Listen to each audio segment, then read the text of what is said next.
பாருங்கள், எங்கள் வீட்டு செல்ல பிள்ளைங்கலாம் கீழே தாங்க விளையாடிட்டு இருந்தாங்க.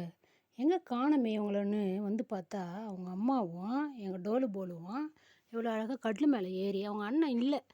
அதனால் தைரியமாக வந்து பிள்ளைங்கள்லாம் விளையாடுறாங்க. அவங்க அண்ணன் இருந்தால் அடிக்க மாட்டான். இந்த 2 பிள்ளைங்களுக்கு மட்டும் எக்ஸ்கியூஸ், ஏன்னா சின்ன பிள்ளைங்களாம். அதனால் எவ்வளோ அழகாக விளையாடிட்டு இருக்காங்க பாருங்கள். அவங்க அம்மா இங்கே தான் படுத்துருக்காங்க பாருங்கள்.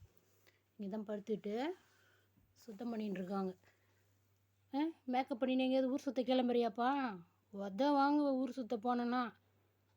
ஏற்கனவே பெரிய பிள்ளைங்க 3 பேர் இருக்காங்க உனக்கு. இப்போ 2 இதோ இவங்க 5 பிள்ளைங்க இருக்காங்க வீட்டில். போதும் என்ன? ஊர் சுற்ற போனேன்னா ஊர் சுற்ற போனேன்னு வச்சுக்க, கொடுத்து இழுத்து உன்னை ரூமில் போட்டு மூடிடுவேன். என்ன காதில் வாங்க அந்த தலையை அப்படி போட்டு சொரிஞ்சிக்கிறாங்க. என்ன பேனாக இருக்குது உனக்கு? நான் வேணா சொரிஞ்சு விட்றேன் இரு. போதுமா? போதுமாடி? பத்தாதா? சரி படுத்துருங்க. அம்மாவுக்கு வேலை இருக்குதுடி. விளையாடிக்கினே இருங்க. பாய்.